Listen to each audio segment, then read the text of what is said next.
దేవుడు ఒక మాట చెప్తున్నాడు.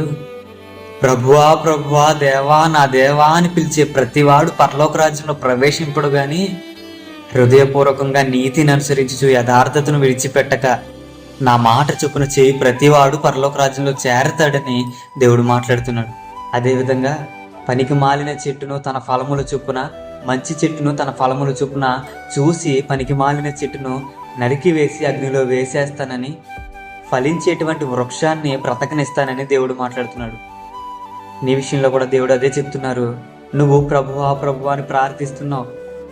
నువ్వు ప్రార్థించే విషయంలో బాగానే ఉన్నావు, మందిరానికి వచ్చే విషయంలో బాగానే ఉన్నావు, నీ భక్తి జీవితం బాగానే ఉంది. కానీ నీలో ఇంకా తోడేలు స్వభావం ఉన్నది. నీలో ఇంకా ఎక్కడో లోక సంబంధమైన తలంపులు ఉన్నాయి, విషపూరితమైన స్వభావం నీలో ఉన్నది. దేవునికి దగ్గర కాలేనటువంటి ఆలోచనలు ఇంకా నీలో ఉన్నాయి. వాటి వల్ల దేవునికి దగ్గర కాలేకపోతున్నావు. నీలో తోడేలు స్వభావాన్ని విడిచిపెట్టకపోతే గనక దేవుడు చెప్తున్నాడు, నేను నరకంలో వేసేస్తాను. నిన్న ఒక ప్రశ్న అడగనా? ఇన్నాళ్ళు దేవునితో ఉండాలనుకుని భక్తి చేస్తున్నావు కదా, ఇంత గొప్పగా బ్రతికావు కదా, దేవుని విడిచిపెట్టి బ్రతకగలవా? దేవుడు లేకుండా నరకంలో ఉండగలవా?